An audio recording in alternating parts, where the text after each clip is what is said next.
I used to think self-improvement was the answer to everything. If I could just get more disciplined, work harder, build better habits, set the right goals, everything should fall into place. And yet, no matter how much I optimized my life, something deeper kept pulling me backwards. And it didn't come out as big, explosive emotions. Instead, it gripped me from the inside in ways I didn't expect. Through procrastination, self-sabotage, in the way I would be so cruel in the way I talk to myself. This thing is the shadow. If you're returning to the channel, hello, welcome back. And if you're new here, hi, I'm Mari. I'm a ballerina turned YouTuber, and I make videos about self-improvement and personal growth to help us better understand ourselves and break through whatever it is that's holding us back. If that's your vibe, I'm here to help, and I'm glad that you are here. So let's define the shadow. We all have parts of ourselves we lock away, not because we don't know they exist, but because it feels safer to pretend they don't. And we do not suppress these parts randomly. We do it to survive.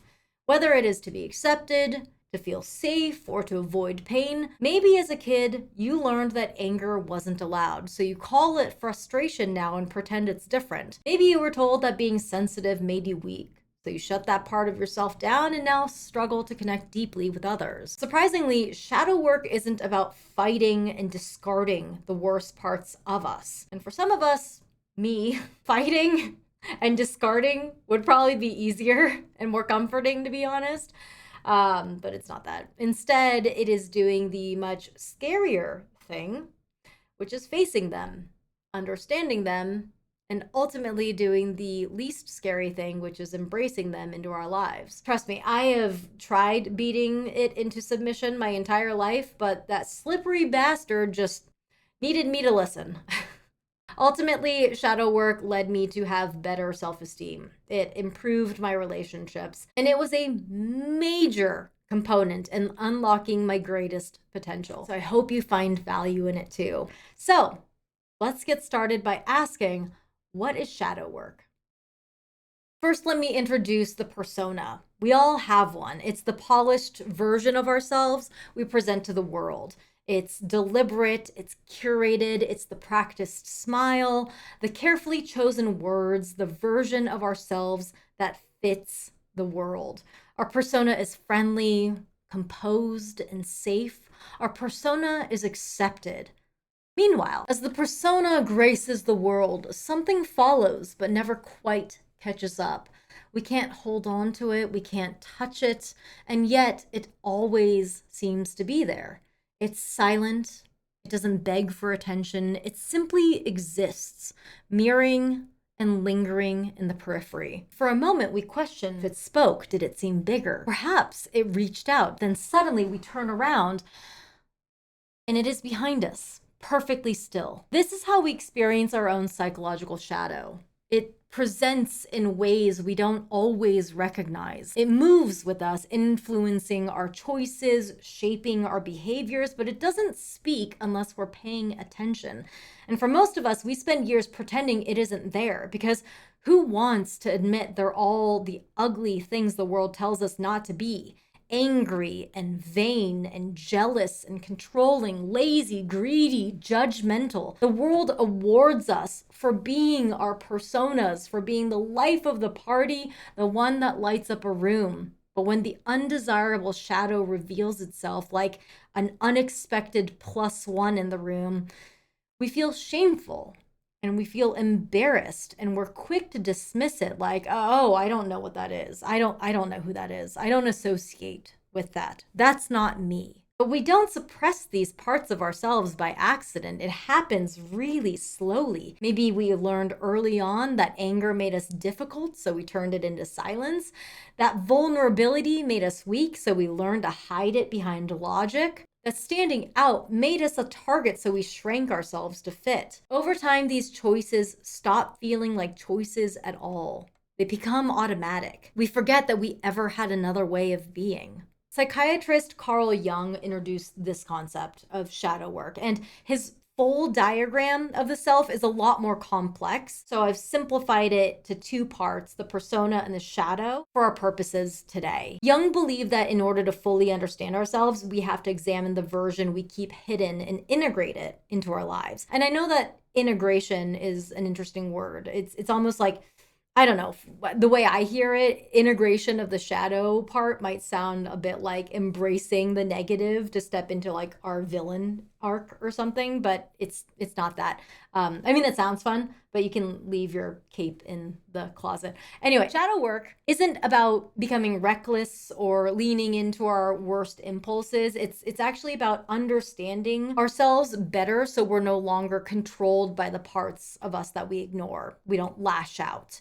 It's about moving through life with self-awareness, not self-denial. So let me explain how procrastination revealed my shadow. And one of the things that I procrastinated most on is this particular channel. I thought at first it was laziness. That didn't really fit the bill because I was doing other things, plenty of other things, just not the one thing I was avoiding, which was making stuff for this channel. My creativity hadn't run dry, so why couldn't I just do it? I had made the to-do lists, a set of goals. I had aspirations like 12 videos a year, hit 1 million subscribers. I had the checklist to follow to get things done, yet nothing. It is this dance of planning and anticipating, making it perfect, and convincing myself that if I just make it better, it can't fail. And by the time I'd finished planning and I'm like close to the finish line, so close to execute, there would be so much pressure and so much built up anxiety that this little obstacle turned into a boss fight in my imagination. Instead of seeing it through, I would ultimately send myself back to square one without finishing the board. The game should be called Overthinking the Game. I don't recommend it. I burned out again and again, over and over. The fact is, I wasn't avoiding the work. I was avoiding what I couldn't control. It was the possibility of failure. Shadow work forced me to sit with this feeling, to look directly at the fear I had spent so much time trying to outthink. And I hated it. I hate admitting I have fear. It feels weak. It feels unsafe to me. It feels vulnerable and like something I should have figured out by now. For others, the shadow might be rage or jealousy or sadness. I have a few. It's normal to be dealing with a few, and they'll manifest or trigger in different ways. I had spent years trying to fix my shadows, run from them, beat them, but in the end, I was swinging at nothing. When what I actually needed to do was turn around and say, "Hi, I see you. I accept you, even this part of you, especially this part of you." Once I stopped treating my shadow like something to fight, it lost its grip on me. It certainly didn't go away. It just didn't control me anymore. So now that we have a better understanding of what the work is, let's go through some guided journal prompts and uncover your shadow. Before we get into these reflections, I want to say this. Shadow work can be done on your own, but it can also be done with a therapist. If you've ever experienced trauma, have an untreated mental health condition like depression or anxiety, if you're concerned about how this process might affect you, it is always best to work with a mental health professional. Shadow work is powerful, and it can bring up strong emotions that you may or may not be expecting. There's no shame in seeking support if you need it, but this is just a little reminder. A reminder to remain as lighthearted as you can while you dig through the hard stuff. I know it can feel a little counterintuitive since we're talking about the shadow and it can get heavy, but I would say do your best to stay curious and stay gentle with yourself. Now, what I would recommend is screenshotting these journal prompts. You may or may not resonate with everything being asked. So if you don't resonate, don't feel that you have to find something in your behavior to fit what's being presented. You can certainly move on. Just stay open to the possibility that some shadows may show up over time. So just keep tabs on yourself, you know? Now, if you do resonate, I would reflect on how the shadow affects your behavior. Ask yourself what it's protecting or what it's trying to teach you. Other thoughts are certainly going to come up, so let it fly. You can answer the questions on your computer or write them in a notebook. Whatever method you choose, remember to write freely, quickly, imperfectly. It doesn't have to be perfect answers. This is just for you. You just want to get your thoughts out as much as possible. So let's go through some of this together. I'll walk you through the first few so you get an idea of where we're going, and then I'll leave the rest of the questions up to you so you can continue exploring on your own. Section 1 deals with the parts of you that feel unacceptable.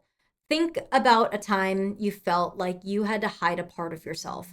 Maybe you were told you were too much, too loud, too emotional, too intense, or maybe you felt like you weren't enough, too quiet, too sensitive, too passive. From there, I want you to think about where that message came from. Who taught you that that part of you wasn't acceptable? What memories come to mind? What do you do with that part of yourself now? Do you suppress it? Do you overcompensate in the opposite direction? Does it lash out? How does it make you feel when it does slip through the cracks? And lastly, for this section, what would happen if instead of pushing it down, you allowed yourself to reclaim it? Who would react? How would you feel? And at any point, if you feel like you don't have the right words to explain or express your emotions, I highly recommend checking out what's called a feelings wheel. You can screenshot this or you can just Google it. It might help you get a few layers deeper and a bit more intentional with describing your feelings. Next, we explore how we place our judgment on others and how we possibly project our shadows onto others. So think of someone who frustrates you, who makes you irrationally irritated. It could be somebody who's close to you, or it can be some complete stranger like on the internet. Maybe it's somebody famous. Think about what it is about them that bothers you. Is it their arrogance? Is it their selfishness, their lack of control, or maybe their need for attention? Then go a little bit further and ask yourself why that particular trait gets such a strong reaction out of you. For example, have you ever acted the same way? Or perhaps you wish that you could act like that, but you would get in trouble. Like, do you feel suppressed in wanting to act like that? Ask yourself, could it possibly be that this is a part of yourself that you've rejected? I remember my journal was getting thick when I was answering this section.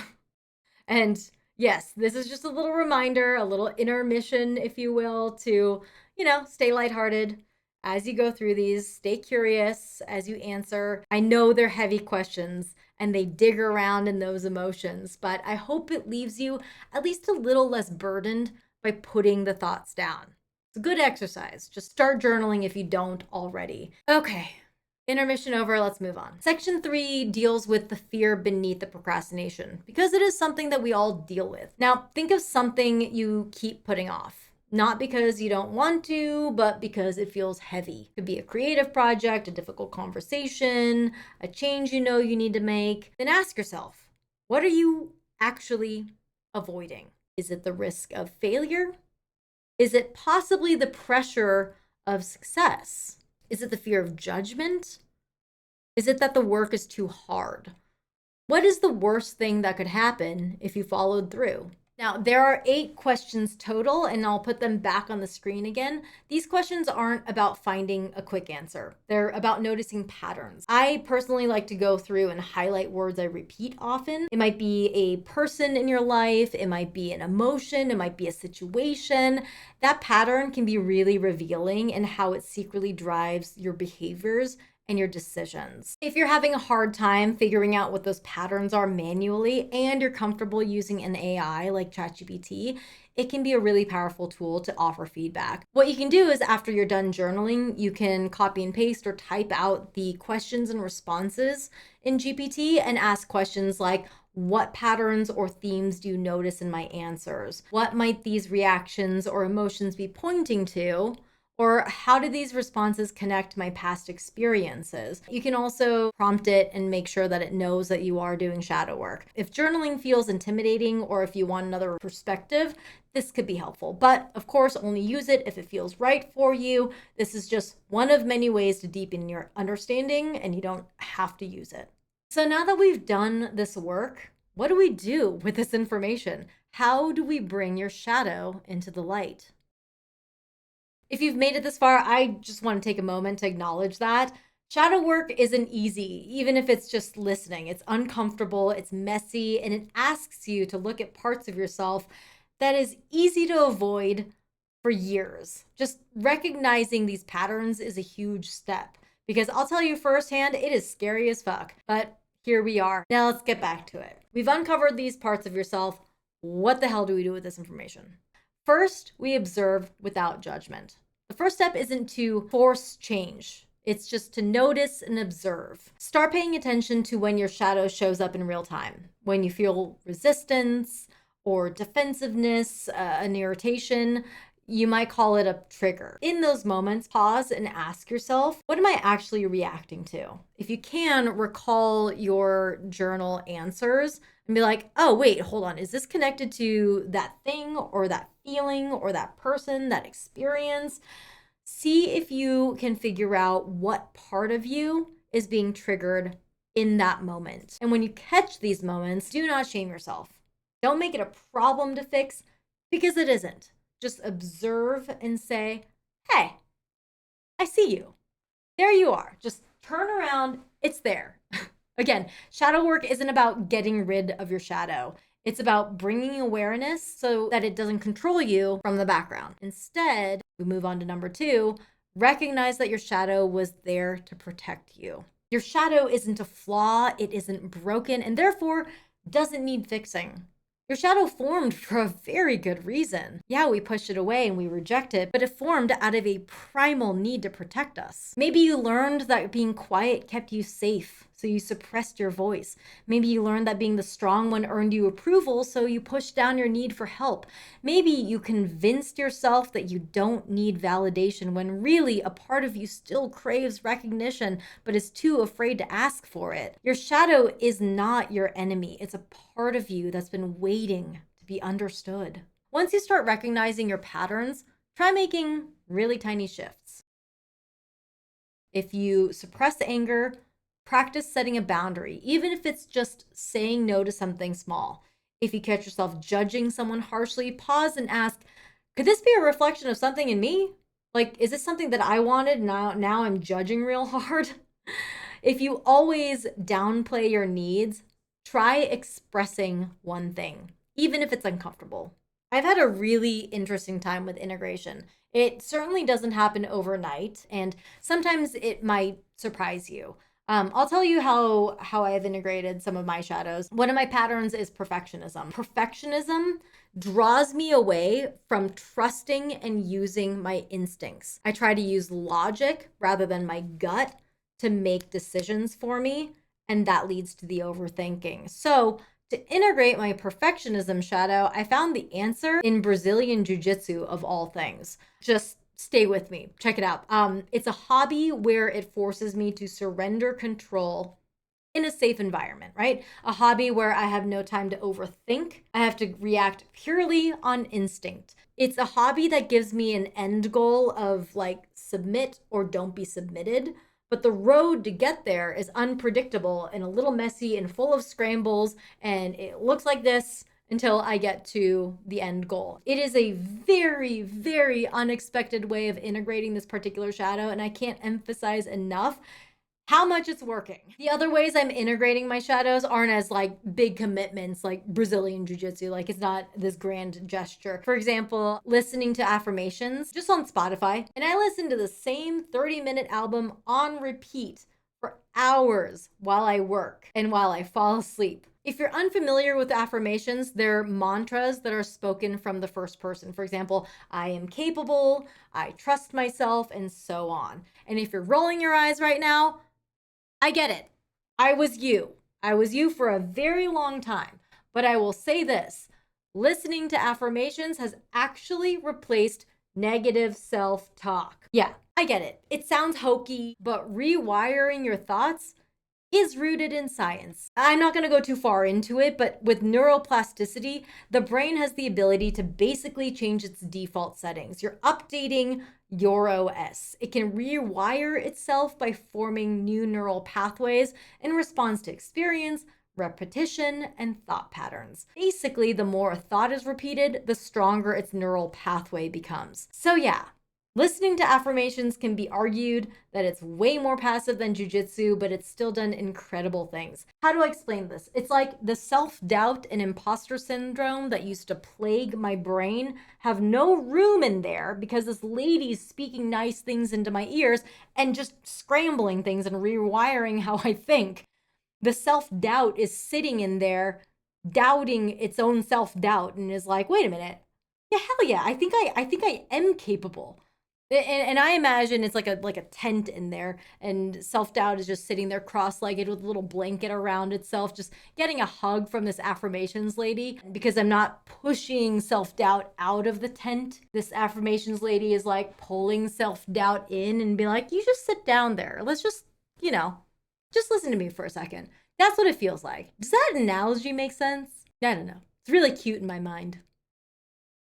By no means is shadow work easy, but man, I hope you are proud of yourself for being curious enough to listen to what it is and opening yourself up, even if it's a tiny, tiny little crack. In my case, shadow work has hard carried in my self-healing and self-development journey, and I hope it serves you on your path.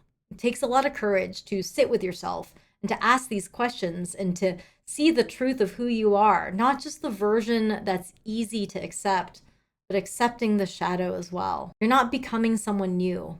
You're simply reclaiming who you've always been. And the only thing that matters is that you keep showing up for yourself again and again. That's it for this video on shadow work. I would love to hear from you in the comments what piqued your attention, what resonated with you. And if you want more videos on self-development and personal growth, be sure to subscribe, follow me on socials, and these are some videos that you can watch. Until next time, be well, and I'll see you soon.